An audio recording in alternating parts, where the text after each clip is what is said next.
What's up, everybody? It's your tour guide around the SWAC Sea Wells coming at you. And y'all know what time it is. It's time for another edition of SWAC Talk, the show we cover the SWAC inside and out. So y'all make sure y'all follow those socials. Facebook is SWAC Talk, Instagram SWAC Talk, Twitter SWAC Talk 76. Also, don't forget to like, share, and subscribe to the channel. Also, hit the notification bell to be alerted to any videos that I upload. And we got a lot of new stuff coming to you consistently, so y'all make sure y'all keep it locked with us. And now on to the show.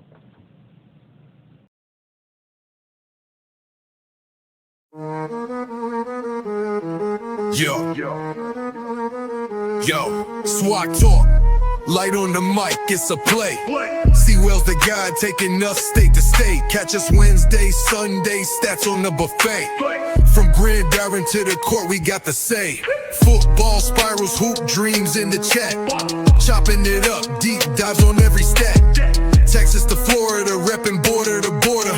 Arkansas to Bama, the vibe getting warmer. SWAC talk, keep the knowledge on deck. See well spinning, wisdom gotta show respect. Facts flying higher than a wide receiver's check. From football to hoops, what y'all expect?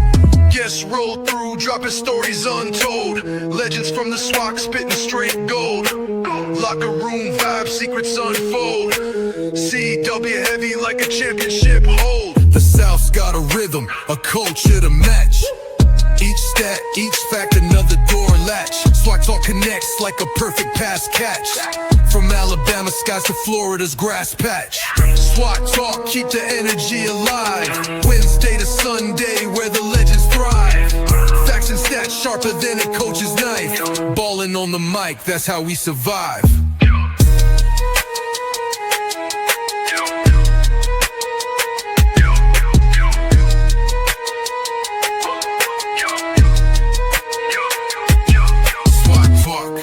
Keep the energy alive.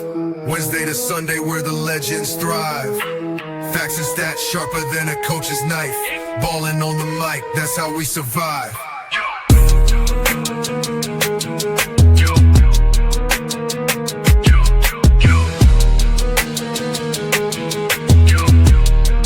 That's how we survive.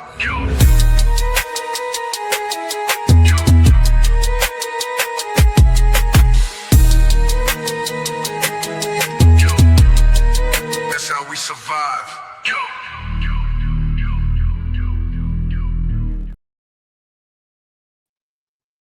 All right, everybody, what is going on? How y'all doing? Welcome to today's edition of SWAC Talk, show we go to SWAC inside and out.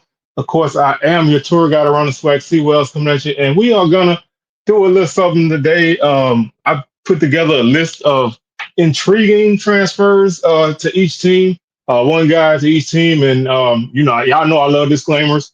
So I'm gonna throw a disclaimer out here. I'm not saying any of these guys are gonna start. I'm not saying any of these guys are gonna be superstars. I'm not saying none of that. I'm just saying that when I look at the list of these players and teams, certain guys, certain positions, they jumped out at me. And a lot of them are quarterbacks, and some teams have a huge need at quarterback. So seeing these guys come in, maybe some other transfers came in at these positions. That makes for interesting battle, and a lot of these guys. That's why it intrigues me to see how they move forward. Now, some of these guys are gonna be guys that play because they played where they came from. So I wouldn't expect nothing less from them. But just 12 guys who I think are intriguing to me. So we're gonna run through them, and I'm gonna give my thoughts why. And also, I'm probably aiming to drop it tomorrow if I can get it done. But I'm working on a video where I look at Southern's offense from last season and see, how it can be better, or how close it was last season to being a better offense than what it was. So we're gonna take a look at some of that. I'm aiming to drop that tomorrow, and then Sunday we'll have a video. Wednesday we'll have another video, and then SWAC Smoke will be next Thursday, live 6 p.m. Central, 7 p.m. Eastern. So with that being said, let's get into it. And like I said, these are the 2025 intriguing transfers for each team. So let's go ahead and start off with the Bulldogs, Alabama A&M. And this one was a late addition. This guy came to Alabama A&M after being committed to Lamar. and that's Makai Higgins, who was the starting quarterback at UAPB last season, and honestly started a good stretch of the 2023 season as well. So this is a guy who basically started double digit games in his career. So, he's a very experienced guy, was one of the top quarterbacks in the conference last season. And this is intriguing because, this was a top guy in the conference last season. I think he was number one or two in passing. And getting a guy like that on anybody's team is always going to be an intriguing addition. But A&M also has Quad Brown there, a guy who played a lot last season and was kind of looked at as being the guy moving forward. So now we have an interesting addition to this quarterback room. And this is a guy who started every game at Pine Bluff last season, finished the season in 12 games action, going 175 or 328 for 2,541 yards, 16 touchdowns, six interceptions. I also ran the ball 110 times for 134 yards and three touchdowns. So this is a guy who is a very valuable asset and definitely could start for Coach Shade and his team. So with a new coach, new offense, nothing solidified, and bringing in this guy after the spring, you know, maybe that means that they weren't 100% sold on the position coming out of the spring. Bringing a guy in like this, I'm quite sure he's coming to start. So that makes for a very interesting situation moving forward. And this is he's one of the top quarterbacks in the SWAC last season, playing for a team that wasn't that great. Maybe taking a step up in team, and maybe his numbers are going to be even better. So definitely a guy who I think was on a lot of people's lists for their teams if they had a quarterback opening. Bulldogs got them a solid one. So that definitely makes it an intriguing thing. And I also wanted to add into this the number of transfers each team has brought in, and I'm using Hero Sports. They have a list of FCS to FCS transfers and FBS to FCS transfers. Now these lists may be off a guy or two here or there, but they're as accurate as the day before. So these numbers could be off, but this is what I'm working with. And A&M brought in 6 FCS transfers and 2 FBS transfers.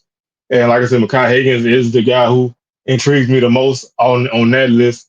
Moving on to the Hornets of Bama State, I went defense for them, and of course, defense is what Bama State kind of hangs their hat on. And they lost some big guys on all 3 levels, but Bama State is always solid up front, and that's where everything starts. Hornets brought in 3 FCS transfers, 8 FBS transfers, and the guy I picked was Dietrich Jones. He is a senior defensive lineman from Valley, and he had a really solid season last year for a defense that really wasn't that good, but you put him into a better defense, a better philosophy. Maybe his numbers take off. I mean, Valley's had a few guys, that went other places like Jaron Fox, Jalen Bell. Those guys went to other places last season. So Valley has individual talent. They don't have a lot of it, but they have individual talent, as we'll see on this list a little bit further down. But Dietrich Jones played in 12 games last season at 40 tackles, 1.5 sacks, 4 tackles for loss, 2 forced fumbles. Excuse me, 2 fumble recoveries. That's a solid piece for this defense. You don't have to be a superstar on this Bama State defense. Now they do have a new defensive coordinator, but I don't think a lot's going to change there. So being able to bring in an experienced guy to come in and maybe bridge the gap between this season and next season for guys on the defensive line, I think he could be a solid contributor. And who knows? Maybe he'll blow up. But you're really looking at this guy as being a guy that can help bridge the gap on your D line. And he played. He's familiar with SWAC competition.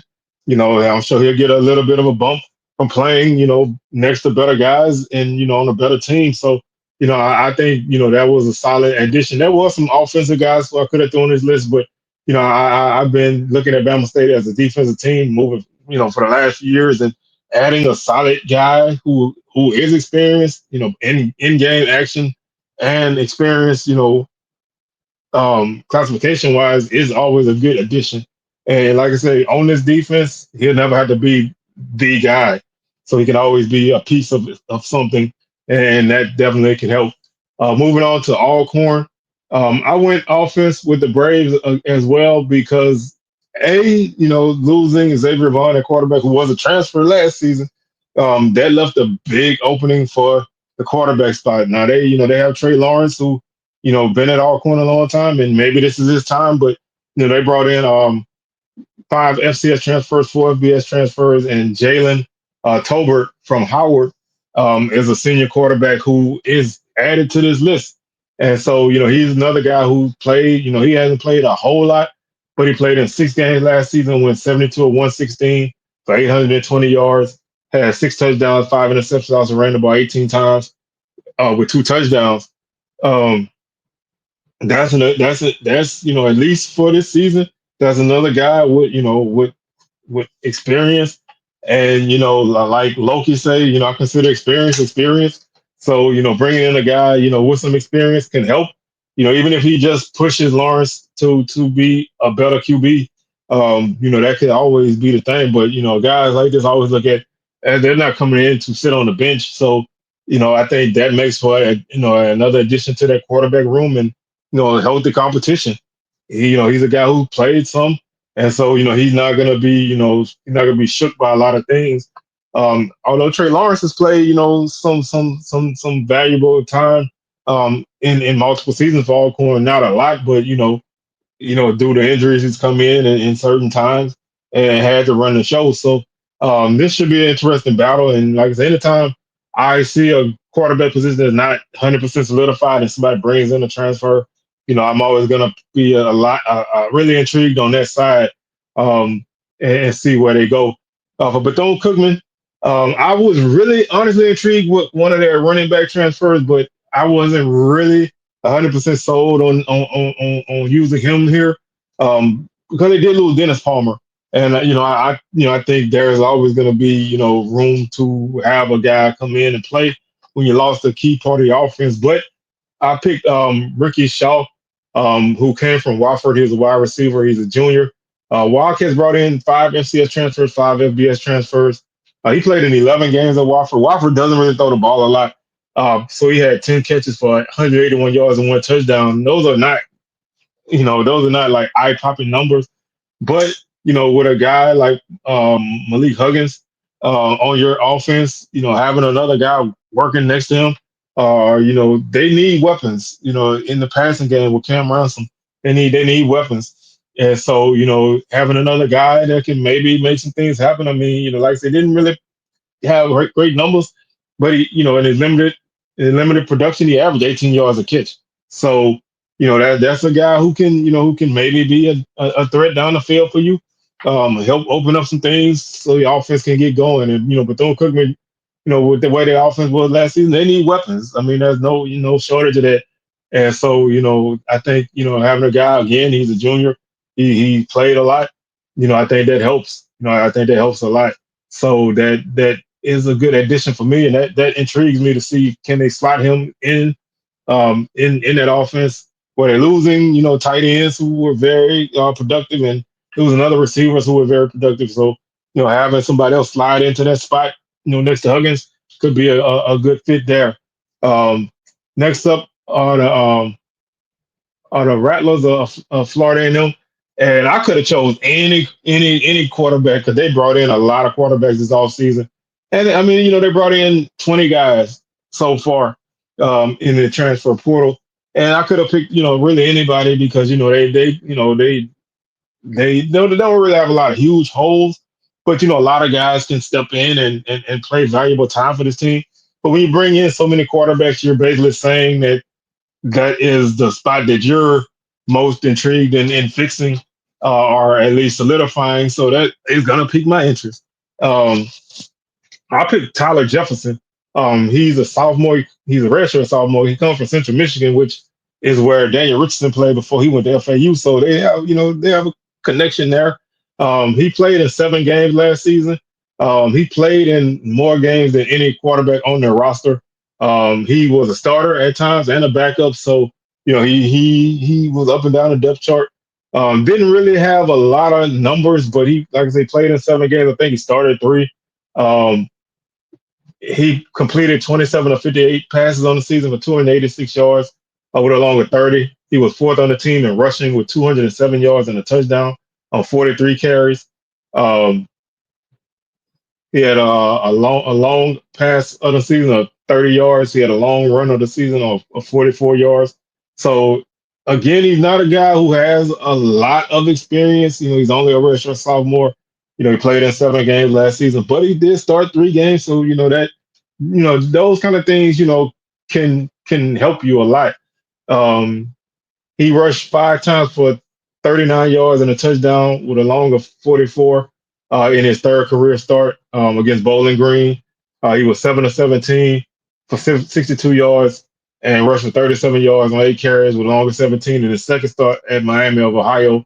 And in his first start against Eastern Michigan, he ran for a career high 79 yards on 13 carries with a longer 32, and he was 2 of 8 passing for 6 yards against Eastern Michigan. So as you can see, his numbers aren't great, and like I say, it doesn't really seem like he maybe played those whole games, but he did get starts. So that is invaluable. And so having a wide open competition like that, having a guy with some starting experience, can definitely help.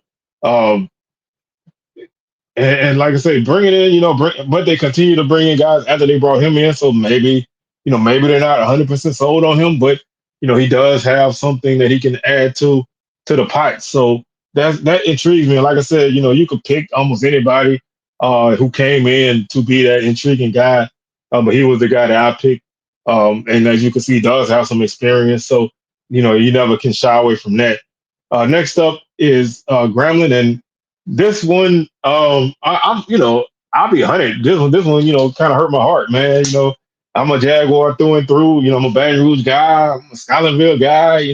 Xavier T said Scotlandville guy. And watched the kid play since ninth grade. And he goes to Grambling, which I mean, he saw the writing on the wall. He didn't feel like Southern was going to give him the shake he needed. Grambling swooped in and they got one, man. So obviously they brought in a couple other quarterbacks as well, but this is a kid who played in 10 games, missed a couple games due to injury. I think if he did not get hurt against Jackson State, he starts every game at Southern. And like I said, again, I could be biased, but I thought he had his young guy ups and downs, but he had some big games. He had a big game against Alabama A&M. Didn't really follow it up with a good game against Bethune, and didn't really see the field again until he played in the SWAC championship game after Jalen Woods got hurt. But he had his ups and downs, but he had a really solid season in 10 games of action. He had 39 carries for 122 yards and a touchdown. Also with 71 of 129 for 941 yards, 6 touchdowns, and 2 interceptions. Um, and I think he threw like 2 or 3 touchdowns in the Grambling spring game. So, if they can get him comfortable, he could be a very valuable asset to that team. So definitely is intriguing to me. Like I said, him leaving Southern and going to Grambling is always going to be an intrigue. It brings back, memories of Lionel Hayes, what I'm saying, leaving Southern and going to Grambling and having a very good career up there. So, it's always worth mentioning and keeping an eye on a guy like that. You're getting a guy who started a couple games, and he's gonna have his opportunity to continue to grow and develop. So definitely one worth keeping an eye on, but intriguing to me for multiple reasons. Next up is Jackson State, and again, Grambling brought in, as far as my list goes, Grambling brought in one FCS guy, 3 FBS guys, brought in a lot of JUCO guys as well, but that's what Hero Sports had. Next up is Jackson State, and to me, they brought in probably the most experienced and most explosive guy on this list, probably other than Makai Higgins, and that's Nathan Rimbert from Valley. Jackson State brought in 8 FCS guys, 10 FBS guys. Nathan Rimbert was a first team all conference wide receiver at Valley. Maybe had an opportunity to be conference player of the year if, teams, if the league decided to give it to a receiver. Although, him and Giovanni Gibson was neck and neck in that aspect. Really explosive guy, over 1,000 yards at Valley last season. Had 70 catches which I think was second in the league, 1,038 yards, also second in the league, 4 touchdowns. Had a longer 76 last season. So even with not a great offense, he was able to put up great numbers. I mean, you can say, Valley was behind a lot. They had to throw a lot, so he was going to get his targets, but you still have to produce. And being able to, catch 70 passes and be only one or two guys to go over 1,000 yards last season, that those are things that you can't take away. And he's very explosive. He has great speed, and you put him in an offense where he's not going to be the focal point of any defense, he's going to eat at Jackson State. I mean, they're loaded in the receiver room, but you put him you put him somewhere where people can't just say, okay, number six. I don't know if that's number one in Jackson State, but you put him. You can't say, oh, y'all watch out for number six and don't worry about nobody else. You're gonna have to worry about a lot of people on that offense, and so he's gonna be able to flourish as long as he can fit into that system, and and not have to worry about being the guy. If he can take that step and be a piece of the puzzle, then he's gonna still be a great receiver. Numbers may not be as great as they were last season, but he's going to be a very valuable asset, and definitely is one of the top transfers into the conference, regardless of where he came from. Like I said, you're getting a first team all conference guy. There's no substitute for that.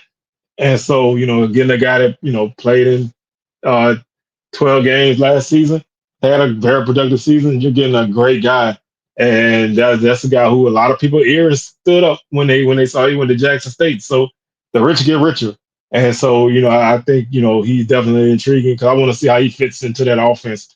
I don't think he's gonna have any problem doing that, but it's always interesting to see how a guy molds and meshes with another group of guys.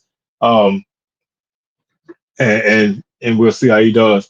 Next up is Valley, and again, Valley per this list they brought in one FCS guy, three FBS guys. This team needs a lot. Like I said, they lost a lot of defensive guys. They lost their quarterback. They lost, I think, their top two or three rushers. They lost their top two or three receivers including tight ends. They lost their punter. They lost a lot. So and they have a new coach, and that opens up a lot of doors as well. But they brought in a quarterback from New Mexico State by the name of Brandon Nunez.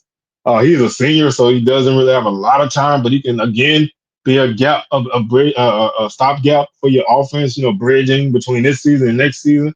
Um, like if you play Madden, you got that bridge quarterback, guy who holds it over to your younger guys get ready.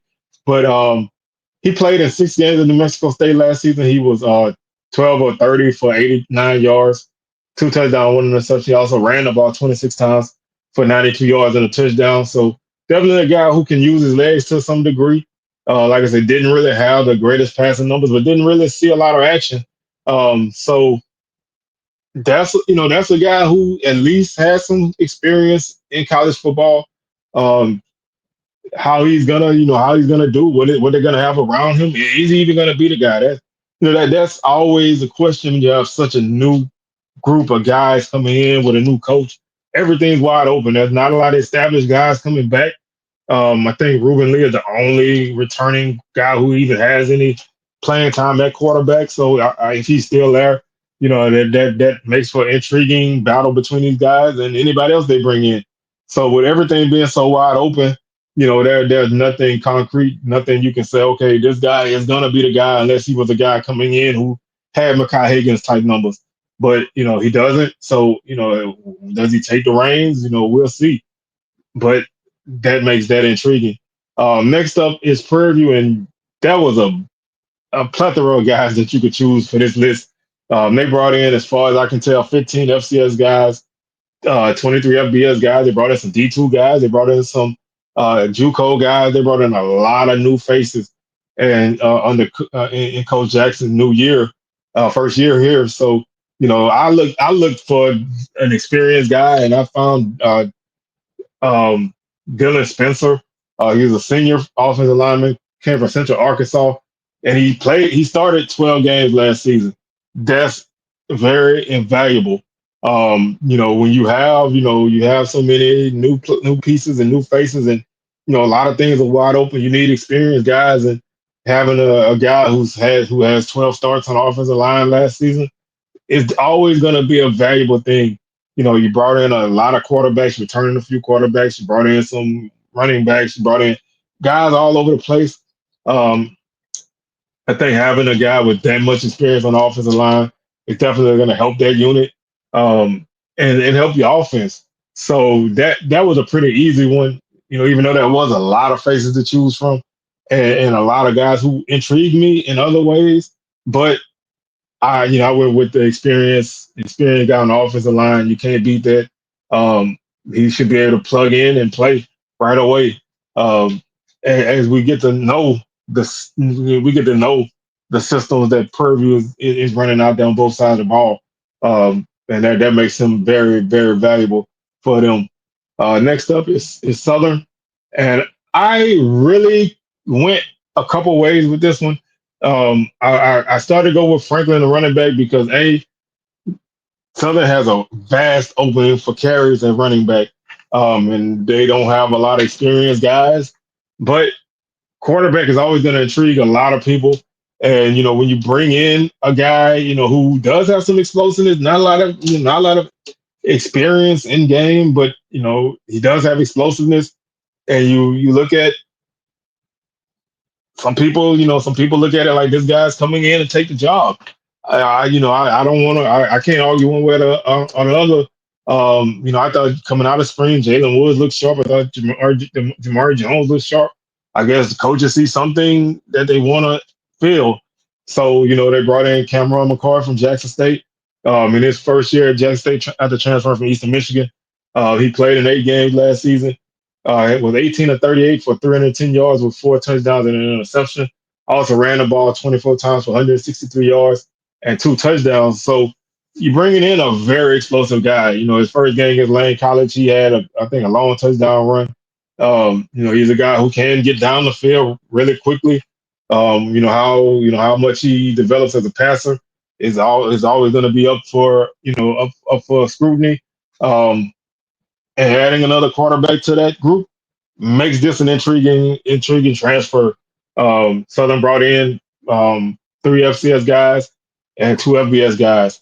Didn't really go heavy in the portal. They don't typically go heavy in the portal. They typically go more JUCO heavy than anything. But they brought in some guys who can help them. And any one of those guys could have been the guy for this list. But bringing in another quarterback after coming out of a spring where you felt like the quarterback looked sharp, that makes this intriguing. I mean, so we'll see. And that made this one, honestly, I would say easy choice, but that made this the choice for this list. Sticking with that side of the ball in that same position, Texas Southern, they brought in 4 FCS guys, 6 FBS guys. I think guys coming in on at the running back spot or anywhere like that, receiver, always gonna be valuable. Um, but they brought in another quarterback as well. Um, and even though I think KJ Cooper may be the guy again to start, but you bring in Khalid Johnson from Kennesaw State. Didn't really see a lot of action. Played in 4 games last season with 8 of 22 with 57 yards, no touchdowns and 3 interceptions. Um, he's a guy who can add another face to that puzzle. And so, that always, kind of intrigues me when you bring in these guys. You kind of saying, are we gonna, we're gonna throw enough things at the wall, see what sticks? Um, and so that always is gonna intrigue me. And I still think Cooper is gonna be the guy, but we'll see. There's another guy to battle. Like I said, they didn't go heavy in the portal, bringing in 10 guys, as far as I know. But they brought in some guys who should be able to help them. And like I said, quarterback is always going to intrigue everybody because that's the guy that everybody has their eyes on. Anyway, so when you bring in a guy, an FBS guy, even though Kennesaw State's not a huge FBS team, still FBS guy. You bringing him in, and you're going to see how he competes. Um, and he is a junior, so he does have some time. Not necessarily do or die for him this season, but he's not coming in to sit on the bench. Um, and so that makes it, an interesting look. And Pine Bluff, to close this thing out, they lost a ton of guys. They brought in, as far as I can tell, they brought in one FBS guy, one FCS guy. And the FCS guy they brought in was a wide receiver by the name of Jalen Witcher. He played at Delaware. He is a local kid. He played at Pulaski Academy in Little Rock, so he is a local kid coming back home. He went to Delaware. Didn't really play a lot, but he in 2021 he played at Presbyterian, and he had a really good season at Presbyterian. Um, he was the he set school records at Presbyterian. He caught 80 passes, which was a school record. Had 1,120 yards and 12 touchdowns. So he shows, even though that was his freshman year in 2021, he's a senior now. Um, he's shown that if he gets the action, he can produce. He was third in FCS in receptions per game that season with 7.3. He was fourth in yards and sixth in touchdowns. He was a finalist for the Jerry Rice Award given to the top freshman in the FCS. He finished seventh in that voting. So his 2021 was great. He decided to go to Delaware after that, and didn't really see a lot of action in that time there. So he's at Pine Bluff. There's a lot of opportunity for receivers. Quarterback, we don't really know where they're going to go, but there is a lot of opportunity for catches. And so, he's shown that if you give him the opportunity, he can produce. He's a local kid coming back, so be hungry to perform at home, in front of his home state. And so that really was a guy. The other guy didn't that they had on their list didn't really produce as much. And he, when I looked at him at the start, when I was going through the Delaware stuff, I was like, well, not a lot there. You know what I'm saying? But then I saw his numbers at Presbyterian his freshman year, and I was like, okay, this is a guy that if he gets the opportunity, he could be able to produce for you.